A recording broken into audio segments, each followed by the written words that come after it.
Bom dia, graça e paz.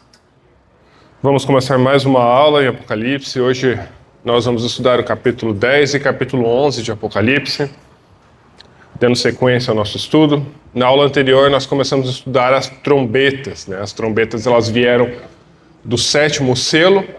Nós vimos então as 5 primeiras trombetas, nós vimos que elas tiveram efeitos catastróficos, terríveis, e muito relacionados com as pragas no Egito, né? Elas tinham bastante paralelos com as pragas que nós vemos na narrativa de Êxodo.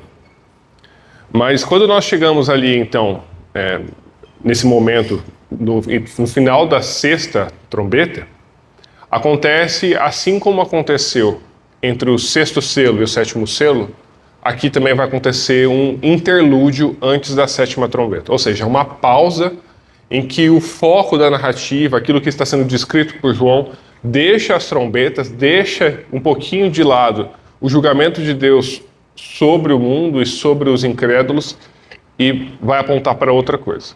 É justamente nesses 2 capítulos que nós veremos o que está sendo descrito a esse respeito. Então vamos fazer a leitura da primeira passagem, vai ser o capítulo 10 inteiro. Então abram suas Bíblias, Apocalipse capítulo 10. Então, assim diz o texto, Apocalipse capítulo 10, a partir do versículo 1. Vi outro anjo forte descendo do céu, envolto em nuvem com um arco-íris por cima da sua cabeça. O rosto dele era como o sol, e as pernas eram como colunas de fogo. O anjo tinha na mão um livrinho aberto.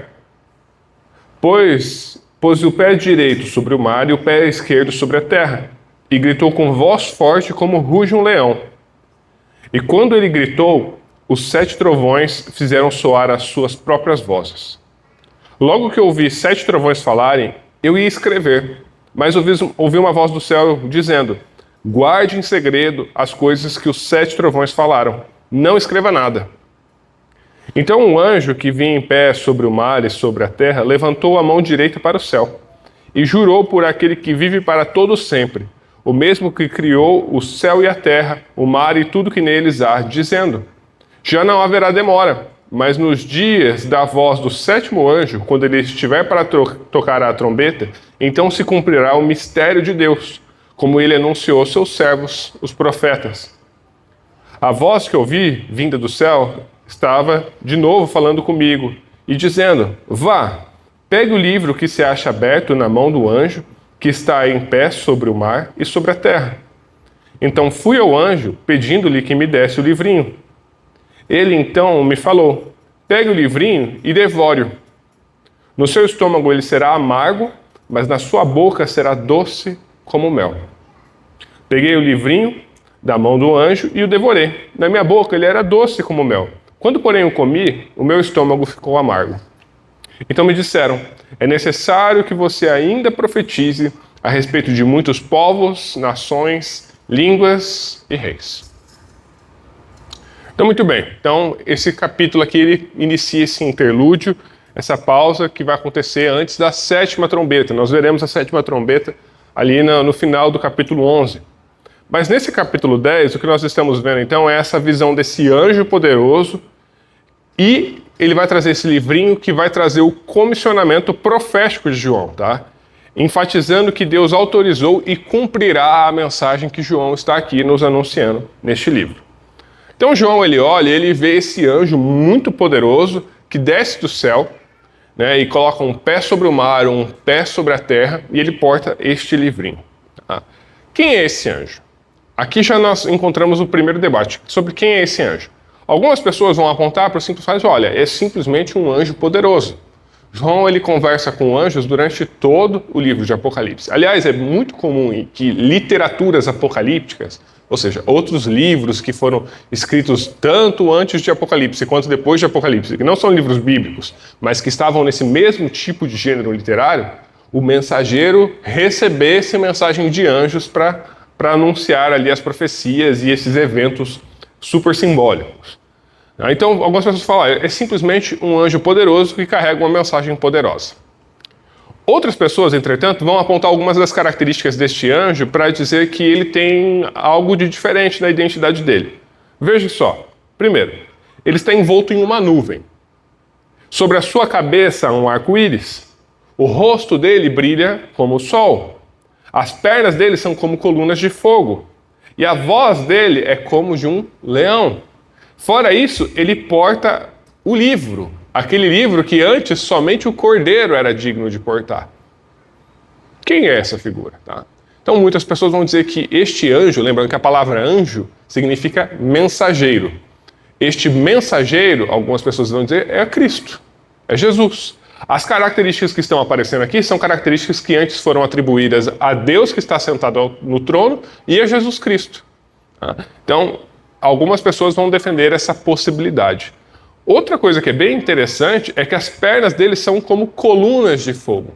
E se vocês se lembrarem da narrativa em Êxodo, Deus acompanhava o seu povo pelo deserto como uma coluna de fogo, que os acompanhava e os iluminava durante a noite. Então, mais uma coisa favorecendo essa linha. E então esse anjo, ele tem um livrinho aberto em sua mão. Se nós voltarmos lá para o capítulo 5 de Apocalipse, João ele tem aquela visão do trono de Deus e na mão direita de Deus há então um livrinho que tem 7 selos. E é dito para João que não há nenhuma criatura no céu e na terra e debaixo da terra que tenha autoridade para tomar esse livro e para abrir os seus selos. E quando João está chorando por causa disso, é dito para ele, olha João, não chore, porque o leão da tribo de Judá, a raiz de Davi, ele venceu e ele tem autoridade para abrir os livros. E quando João olha, ele vê o cordeiro imolado. E ele toma o livro da direita de Deus e ele começa a abrir os selos. Jesus Cristo é aquele que tem autoridade para abrir. E nós vimos que este livro representa os propósitos de Deus para a humanidade, para a sua criação. E Jesus Cristo é o único que tem autoridade para levar o cumprimento desses propósitos de Deus ao seu fim efetivo. Ele é o único que pode fazer com que as coisas aconteçam. É aquele que tem poder e que tem autoridade. Não somente por aquilo que ele é, mas pelo seu próprio ministério, como aquele que se tornou o homem perfeito, que cumpriu o ministério, que comprou a vida de muitos pecadores e os resgatou para ser igreja de seu Deus. Esse é Jesus Cristo, ele tem esse poder. Tá? E é dito então para João que ele tem este livro na sua mão, então ele tem esse poder para levar os propósitos de Deus ao seu cumprimento no encerrar da história. Fora isso, olha só, esse anjo ele tem um pé sobre o mar, outro pé sobre a terra, e ele estende a mão aos céus. Ou seja, ele está com o seu corpo em todos os elementos da criação. Ele tem autoridade completa sobre tudo aquilo que foi criado, para afetar todas essas coisas. Então, mais uma característica muito interessante sobre esse anjo. Ele tem um domínio completo sobre todas essas coisas. E quando ele fala isso, então, né, ele vai ali e fala essas coisas, é dito que a voz do leão faz com que trovões ressoem e com suas vozes eles digam algo. E João está pronto para escrever. E daí uma voz vem do céu e fala assim, não João, isso aí você não vai registrar não. Isso não é para você trazer essa revelação para o pessoal. E nós somos deixados no completo mistério. Nós não sabemos o que foi dito. E não é algo que o texto nos diz que vai ser revelado depois ou que vai ser, de alguma maneira, interpretado posteriormente. Não, é um mistério. Isso nos lembra aquilo que a própria palavra de Deus nos diz, que aquilo que nos foi revelado, os propósitos de Deus, a sua palavra, a sua lei, isso é nosso para o nosso conhecimento, para que a gente conheça a Deus. Mas aquilo que o nosso Deus não nos revelou, isso é apenas de Deus. Deus possui propósitos eternos e secretos que nunca nos serão revelados. Os seus pensamentos são muito mais altos que os nossos pensamentos. Os seus propósitos são absolutamente insondáveis para nós. E nós, como crentes, devemos viver pela fé, sabendo que os propósitos do nosso Deus são propósitos bons. São propósitos que nos levam a uma prosperidade na vida com Ele. Nós somos chamados a descansar em Deus, sabendo que Ele conduz todas as coisas para o bem daqueles que o amam. Então, o que foi dito a João, não fazemos ideia e nem nos cabe saber. Existe talvez um propósito para o anjo falar, porque que João não deveria escrever isso. Porque existe uma pressa para que a 7ª trombeta seja tocada. Então, não, João, não anote isso. E vamos acelerar o passo para que a gente chegue à 7ª trombeta. É uma possibilidade. Outra coisa que nos é dita, então, é que João ele vai receber uma espécie de um comissionamento. Porque é falado para ele, vá, se aproxime desse anjo, desse mensageiro, tome o livrinho dele e coma esse livro. E ele vai, se aproxima desse anjo, pede, e o anjo diz para ele, olha, esse livro vai ser amargo na sua barriga quando você comer, mas ele vai ter um gosto doce. Esse comissionamento que João recebe, ele é absolutamente paralelo com aquilo que acontece com o profeta Ezequiel. Se você for lá para Ezequiel capítulo 2, é dito, então olhei, e eis que certa mão se estendia para mim, e nela se achava o rolo de um livro. Ela o desenrolou diante de mim, e estava escrito por dentro e por fora. No rolo estavam escritas lamentações, gemidos e ais. Ainda me disse, filho do homem, coma o que está aí diante de você. Coma esse rolo, depois vá falar à casa de Israel. Então abri a boca, e ele me deu o rolo para comer. E me disse, filho do homem, coma e enche o seu estômago com este rolo que eu lhe dou. Eu comi e na minha boca era doce como mel. É o mesmo comissionamento. Veja, Ezequiel recebeu esse comissionamento, ele comeu deste livro, que era uma revelação de Deus, e é dito para ele, vai e anuncie os propósitos de Deus. A mesmíssima coisa está acontecendo com João. Ele recebe esse rolo, que é provavelmente aquele rolo que Jesus abriu os selos, dos propósitos para os fins dos tempos. Ele come esse rolo e é dito para João, vai e anuncie as coisas que você está vendo. Escreva essas coisas, porque são muito importantes. Esse é o comissionamento profético de João. Mas algo que é curioso é que é dito que a mensagem é doce na boca, mas amarga em seu estômago. Bem, doce é bem claro durante todas as escrituras que é dito que a palavra de Deus ela é maravilhosa e ela é perfeita e ela traz restauração àqueles que meditam nela, que ela é de grande valor. Tudo isso é de muito conhecimento. Mas a questão do amargor tem a ver com o conteúdo dessa mensagem. É falado sobre muitos julgamentos, sobre muitos sofrimentos, e é dito que a igreja vai sofrer. A igreja vai sofrer perseguição, a igreja vai sofrer martírio, a igreja terá que ser persistente e paciente. Essa é uma mensagem amarga, é algo difícil de ouvir. E João, ele é aquele que recebe essa mensagem e deve transmitir à igreja de Cristo. Então é por isso que essa mensagem tem um sabor amargo no estômago. Porque a boa notícia, ela vem não separada de uma mensagem difícil. Uma mensagem que diz, olha, problemas virão, dificuldades virão, a igreja vai ter que enfrentar a perseguição. Estejam preparados. Por isso existe também um sabor amargo aqui nessa mensagem. Bem, então esse é o capítulo 10. Vamos para o conteúdo do capítulo 11 agora. Nós vamos ler a primeira parte do capítulo 11, que vai ser do versículo 1 até o versículo 14. Então, agora João ele vai fazer o uso desse ministério profético dele, vai trazer uma profecia bastante interessante e também com interpretação muito disputada. Apocalipse 11, a partir do versículo 1 até o 14, diz: Foi-me dado um caniço semelhante a uma vara, e também me foi dito, levante-se e vá medir o santuário de Deus, o altar, e os que adoram no santuário. Mas deixe de lado o átrio exterior do santuário, e não o meça, porque esse átrio foi dado aos gentios, que por 42 meses pisarão a cidade santa. Darei autoridade às minhas duas testemunhas para que profetizem durante 1260 dias, vestidas de pano de saco. São estas as duas oliveiras e os dois candelabros que estão em pé diante do Senhor da terra. Se alguém pretende causar-lhes dano, da boca dessas testemunhas sai fogo e devora os inimigos. Sim, se alguém pretender causar-lhes dano, certamente deve morrer. Elas têm autoridade para fechar o céu, para que não chova durante os dias que profetizarem. Têm autoridade também sobre as águas, para transformá-las em sangue, bem como para ferir a terra com todo tipo de flagelos, tantas vezes quantas quiserem. Quando tiverem, então, concluído o testemunho que devem dar, a besta que surge do abismo fará guerra contra elas. A besta vencerá e matará as testemunhas. E os seus cadáveres ficarão estirados na praça da grande cidade, que espiritualmente se chama Sodoma e Egito, onde também o seu Senhor foi crucificado. Então, muitos dentre os povos, tribos, línguas e nações contemplarão os cadáveres das duas testemunhas por 3 dias e meio e não permitirão que esses cadáveres sejam sepultados.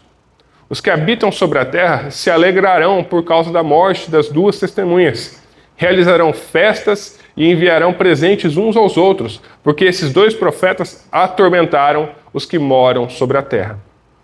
Mas depois de 3 dias e meio, entrou neles um espírito de vida, vindo da parte de Deus, e eles se ergueram sobre os pés.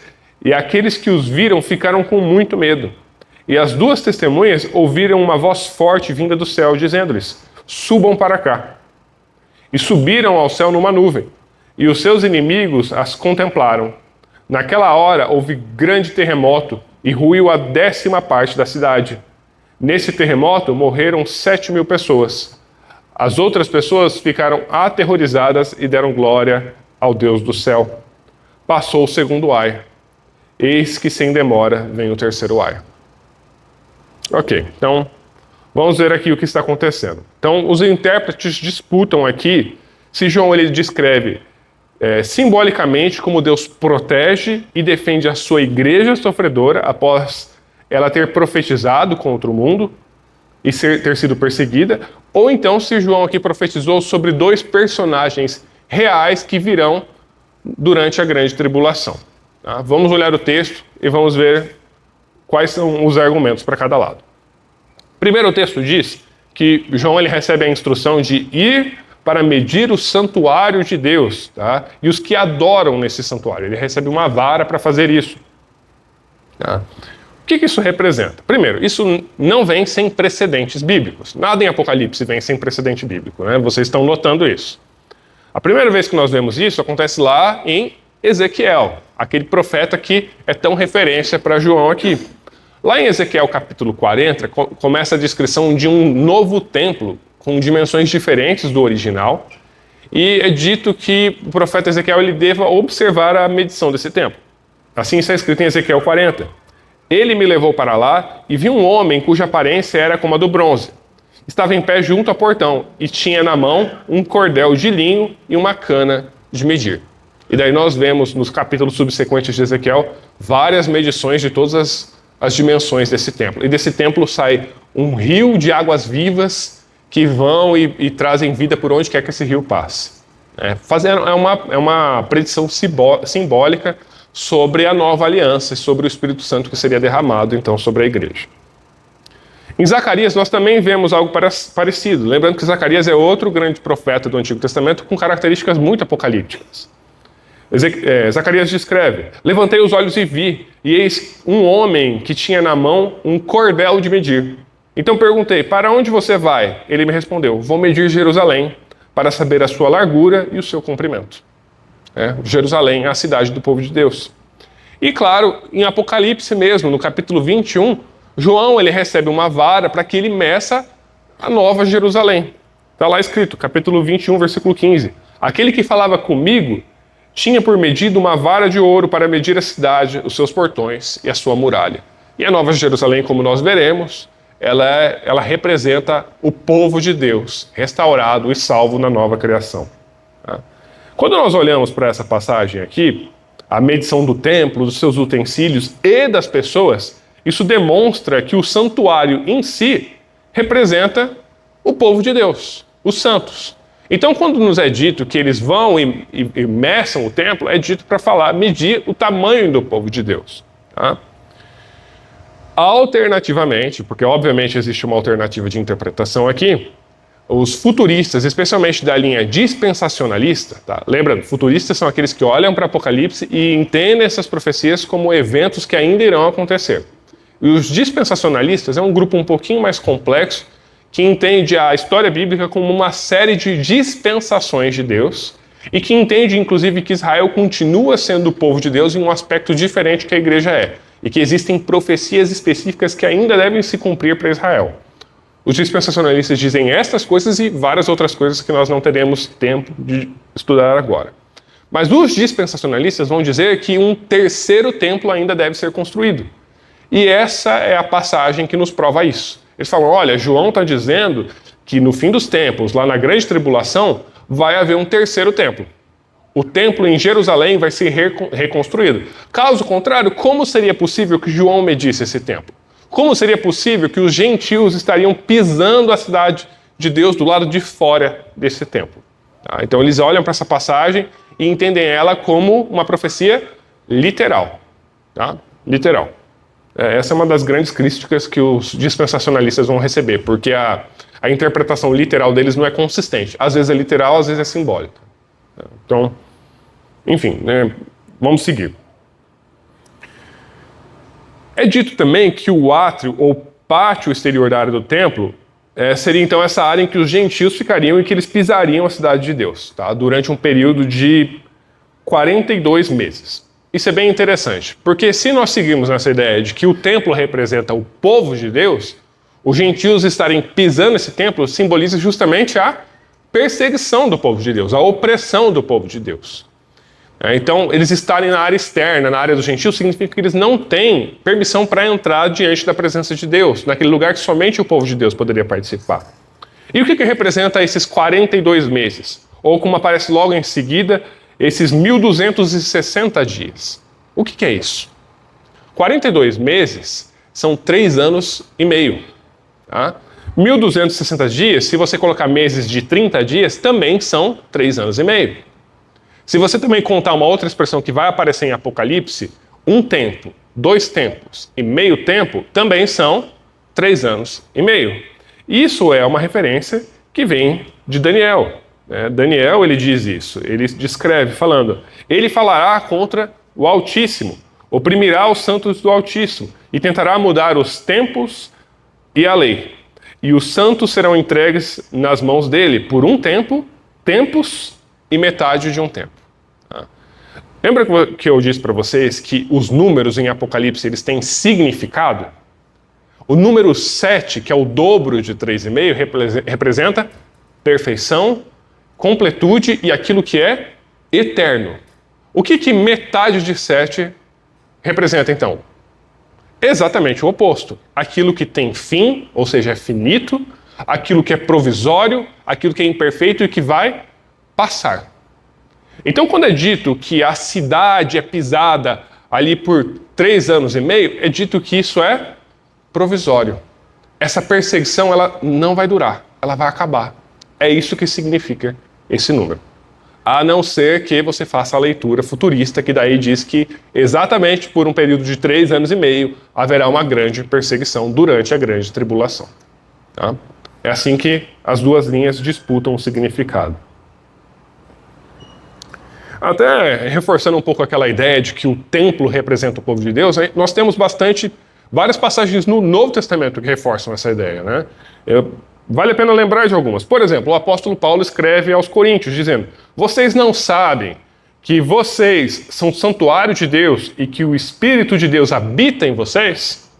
Se alguém destruir o santuário de Deus, Deus o destruirá. Porque o santuário de Deus, que são vocês, é sagrado.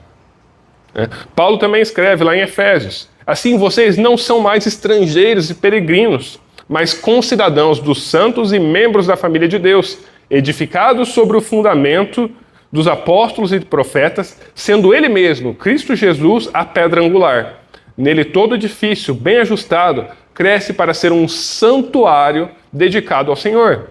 Nele também vocês estão sendo edificados junto aos outros para serem morada de Deus no Espírito.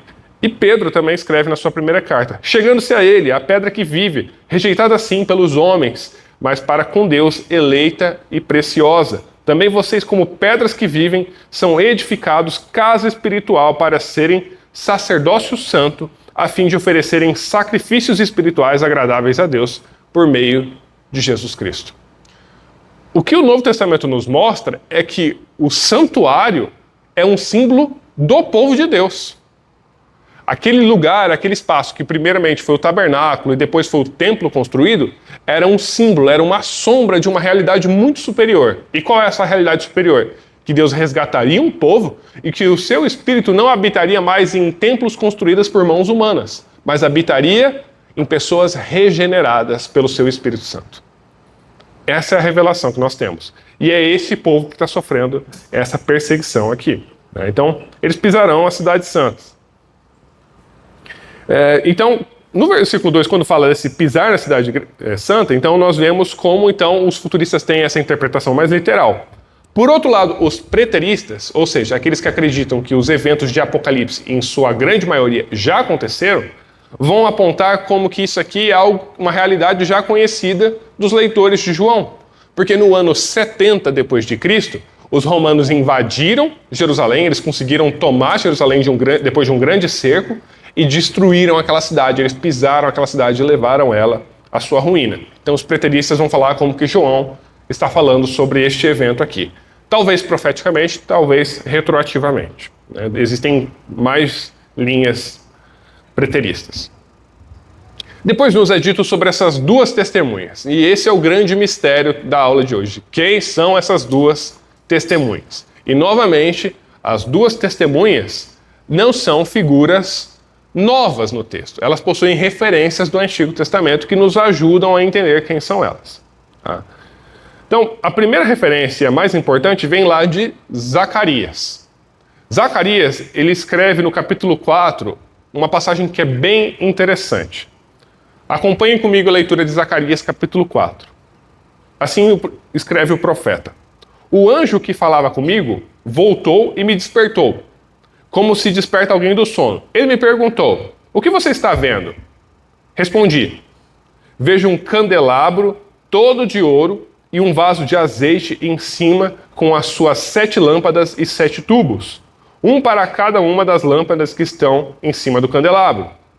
Junto ao candelabro vejo 2 oliveiras, uma à direita do vaso de azeite e outra à sua esquerda. Então perguntei ao anjo que falava comigo, meu senhor, o que é isso? O anjo que falava comigo disse, você não sabe o que é isso? Respondi, não, meu senhor. Ele prosseguiu e me disse, esta é a palavra do Senhor a Zorobabel, não por força nem por poder, mas pelo meu espírito, diz o Senhor dos Exércitos. Quem é você, ó grande monte? Diante de Zorobabel, você será uma planície, porque ele colocará pedra de remate do templo, em meias aclamações. Haja graça e graça para ela. Novamente, a palavra do Senhor veio a mim, dizendo, as mãos de Zorobabel lançaram os alicerces deste templo, e as mãos dele vão terminar a construção, para que vocês saibam que o Senhor dos Exércitos é quem enviou a vocês. Pois quem despreza o dia dos humildes começos, esse ficará alegre ao ver o prumo nas mãos de Zorobabel. Aqueles 7 olhos são os olhos do Senhor, que percorrem toda a terra. Então perguntei ao anjo, o que são as 2 oliveiras à direita e à esquerda do candelabro?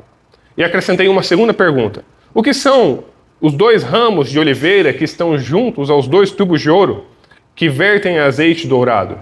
Ele me respondeu, você não sabe o que é isso? Eu respondi, não, meu senhor.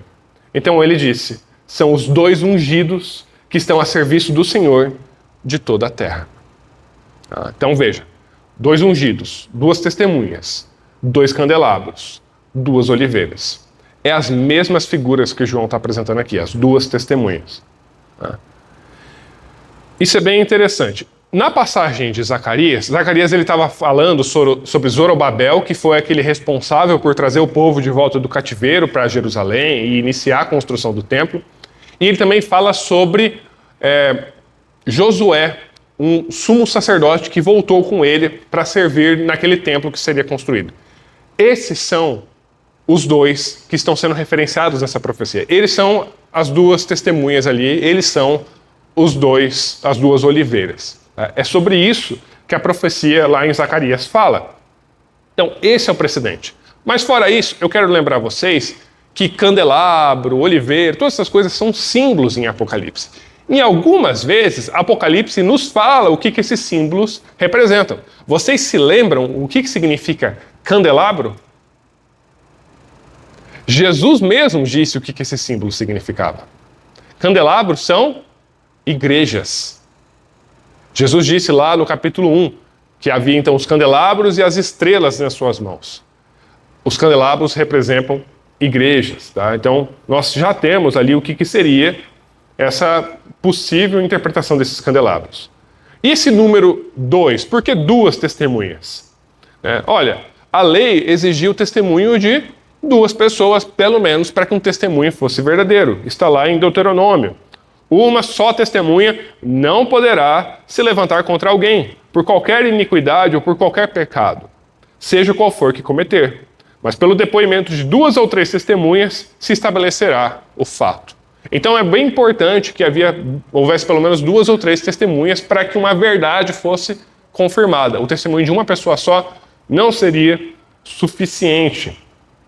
Então, veja, previamente Jesus disse que os candelabros seriam suas igrejas, seriam as igrejas, e aqui essas 2 testemunhas também têm características muito peculiares. Olha só, assim como Elias, essas testemunhas, elas têm poder para que a sua boca chame fogo, da sua boca saia fogo, e também eles podem fazer com que não chova na terra. Foi exatamente o que Elias fez. Elias orou e ficou mais de 3 anos sem chover, uma seca terrível. E daí, naquele desafio contra os profetas de Baal, ele clamou a Deus e fogo desceu do céu e consumiu ali aquele altar. Fora isso também, ele pediu fogo do céu e consumiu aqueles mensageiros de Acabe que vieram também atrás dele, né? Então, tem isso. Mas também, essas testemunhas têm algumas coisas que são atribuídas a Moisés. Eles têm poder para transformar água em sangue e trazer outros flagelos. Trazendo de novo aquela característica das trombetas da associação com as pragas do Egito. Eles têm essa autoridade. Por que dito isso? Porque a igreja, se for esse significado, que essas 2 testemunhas representam a igreja de Deus no mundo, elas profetizam contra o mundo e elas testemunham o evangelho, a palavra de Deus para o mundo. Isso incomoda o mundo. E Deus colocou o seu Espírito Santo com poder para que a igreja profetize e anuncie essa mensagem de maneira poderosa. Isso incomoda o mundo, isso atrapalha o mundo, isso vai contra os desejos das pessoas. Então, por isso, essas 2 testemunhas, a igreja, ela é odiada pelo mundo. Ela é odiada pelas pessoas que rejeitam o Senhor Jesus. Mas veja, essas 2 testemunhas, elas não podem também ser derrotadas, elas não podem ser paradas de continuar o seu trabalho de anunciar o evangelho até que o seu ministério se cumpra. Elas não podem ser paradas. Não podem de maneira alguma. Os futuristas vão olhar para essa passagem e vão falar, olha, essas 2 testemunhas são pessoas reais que durante a grande tribulação vão se levantar e vão anunciar essas mensagens de julgamento naquela geração. E daí eles vão especular sobre quem seriam esses personagens. Eu já ouvi muita coisa diferente sobre quem seriam os 2. As mais populares, geralmente, são justamente Elias e Moisés, por causa do poder que eles têm aqui ser muito parecido com o de Elias e Moisés. Mas eu já ouvi, por exemplo, também que seria, por exemplo, Elias e Enoque, porque eles são os únicos 2 personagens bíblicos que não morreram e eles teriam que vir aqui e morrer, então, e depois seriam ressuscitados. Algumas pessoas vão dizer isso. Mas voltando para a interpretação que essas 2 testemunhas são a igreja de Deus durante a história do mundo que testemunha a palavra de Deus, veja, essa igreja, ela, no fim, ela é derrotada. Ela é derrotada não pela sedução, não pela corrupção, não pela apostasia, mas pelo martírio. A igreja ela é silenciada pela opressão, pela perseguição e pela morte. Mas esse não é o fim. Depois de 3 dias e meio, ou seja, um período finito, um período que acaba, o espírito de vida entra nelas de volta e elas ressuscitam, e elas sobem ao céu. Nessa interpretação, a vitória final de Deus vem com a ressurreição da igreja na segunda vinda de Cristo. É isso que essa profecia significaria nesse sentido. Na visão futurista, simplesmente essas 2 testemunhas ressuscitariam e isso causaria um grande pavor naquelas pessoas. E daí nos é dito que essa cidade na qual essas 2 testemunhas estavam ali profetizando, espiritualmente se chama Sodoma e Egito, e também é onde o seu Senhor foi crucificado. Posteriormente, também, essa cidade, que é uma cidade que é colocada em oposição com a cidade de Deus, ela vai ser chamada de Babilônia, a Grande Babilônia. Que cidade é essa? Primeiro, Sodoma é uma cidade que merecia o julgamento de Deus por ser uma cidade totalmente imoral. E Egito era, então, uma nação que simboliza a escravidão e a opressão do povo de Deus. É isso que espiritualmente quer dizer Sodoma e Egito. é o inimigo do povo de Deus, é aqueles que são descrentes e que se opõem a Deus.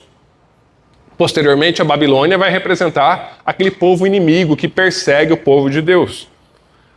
A menção da crucificação de Jesus nessa cidade identifica o martírio dos crentes com o seu Senhor, bem como aponta para Jerusalém descrente que rejeitou Jesus Cristo. Então, todos esses símbolos são associados aqui e trazidos juntos nessa interpretação. E daí vai ter muita gente que vai divergir sobre o que significa, tá? Vai ter preteristas que dizem que essa cidade é Jerusalém. Tá chovendo, gente. Tá chovendo, tá? Vão dizer que é Jerusalém, aquela Jerusalém que rejeitou a Cristo e que Jesus profetizou que sofreria julgamento. Lembra lá, Mateus 24, o finalzinho de Marcos, também o finalzinho de Lucas? Aquelas profecias escatológicas de Jesus. Então, alguns preteristas vão falar que é sobre isso e que Apocalipse foi redigido também falando sobre isso. Outros preteristas vão dizer que essa cidade é Roma, a grande perseguidora dos cristãos, que trouxe muitos martírios e muitas mortes da igreja. Os idealistas vão falar que é todo o poder que durante a história da humanidade se levantou contra a fé cristã. Mas os futuristas vão dizer que esse é o centro do poder do anticristo. Porque é dito que a besta que se levanta aqui é ela que vem e mata essas testemunhas. A besta, essa figura, aparece pela primeira vez aqui. Mas João só vai falar realmente dela lá no capítulo 13. Né? Nós vamos falar disso na próxima aula, se eu não me engano. Tá? Mas então essa figura do anticristo, o grande opositor da fé, ele se levanta para matar essas testemunhas. E daí cada linha interpretativa vai entender diferente de que cidade que nós estamos falando aqui. E quando o texto fala sobre esses personagens sendo ressuscitados, fala que neles entra um espírito de vida. Vocês se lembram de alguma profecia do Antigo Testamento que fala exatamente isso sobre Espírito de Deus entrando nos mortos? O Vale de Ossos Secos. Ezequiel capítulo 37. Então ele me disse, profetize ao Espírito, profetize, filho do homem, e diga ao Espírito, assim diz o Senhor Deus, venha dos quatro ventos o Espírito e sobre estes mortos, para que vivam. Profetizei como ele havia me ordenado. O Espírito entrou neles, e eles viveram e se puseram em pé. Formavam um exército, um enorme exército. Então veja, realmente Apocalipse não escreve nada sem ter uma referência do Antigo Testamento para a gente usar como base. Tá? Vamos para a última passagem de hoje para finalizar a nossa aula, finalzinho do capítulo 11, a partir do versículo 15. É a sétima trombeta. Assim diz o texto, o sétimo anjo tocou a trombeta. Houve no céu vozes fortes dizendo, o reino do mundo se tornou do nosso Senhor e do seu Cristo, e ele reinará para todo o sempre. E os 24 anciões que estavam sentados no seu trono, diante de Deus, prostraram-se sobre o seu rosto e adoraram a Deus, dizendo, graças te damos, Senhor Deus, Todo-Poderoso, que és e que eras, porque assumiste o teu grande poder e passastes a reinar. Na verdade, as nações se enfureceram. Chegou, porém, a tua ira e o tempo determinado para serem julgados os mortos, para se dar o galardão aos teus servos, os profetas, aos santos e aos que temem o teu nome, tanto pequenos como aos grandes, e para destruíres os que destroem a terra. Abriu-se então o santuário de Deus que se acha no céu, e foi vista a arca da aliança no seu santuário. E sobrevieram relâmpagos, vozes, trovões, terremoto e forte chuva de granizo. Quando a sétima trombeta é tocada, o que acontece?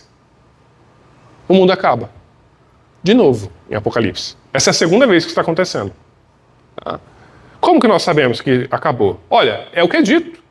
É anunciado. O reino do mundo se tornou o reino do nosso Senhor e do seu Cristo, e ele reinará para todo sempre. Essa é a expectativa ardente. Paulo escreve lá em Romanos, capítulo 8, dizendo que a criação geme e sofre dores, aguardando a manifestação dos filhos de Deus, aquele dia da restauração. E a ardente expectativa que nós temos, a igreja tem, é o dia que Cristo virá e estabelecerá o seu reino de uma vez por todas. Essa é a grande expectativa da igreja. E é isso que aconteceu aqui. Quando a sétima trombeta toca, acaba. O reino do mundo se torna o reino do nosso Deus, do nosso Senhor, do nosso Cristo. É estabelecido de uma vez por todas. E é bem interessante o que é dito. Na ação de graças eles dizem: graças te damos, Senhor Deus, Todo-Poderoso, que és e que eras. Geralmente não tem um e que há de vir. Por que não está aqui? Porque ele veio. Ele já veio. Ele não há de vir. Nessa profecia ele já veio. Já acabou. Esse é o fim. Sabe? Essa é a profecia que nós vemos aqui. Isso reforça aquela ideia de que os 7 selos, as 7 trombetas e, como nós veremos posteriormente, os 7 cálices, estão contando a mesma narrativa, utilizando símbolos e perspectivas diferentes. Nós vemos isso. E, por fim, para realmente finalizar nossa aula, trazendo essa meditação, como essa, de fato, é a esperança que o livro de Apocalipse nos traz. Nós vivemos por essa expectativa do dia em que o Senhor Jesus manifestará o seu reino de uma vez por todas. O dia em que os injustos, que toda a morte, todos aqueles que causam maldades, que destroem o mundo, que cometem todo tipo de pecado e que não se arrependeram e não confiaram no Senhor Jesus, é o dia em que eles receberão a justa vingança.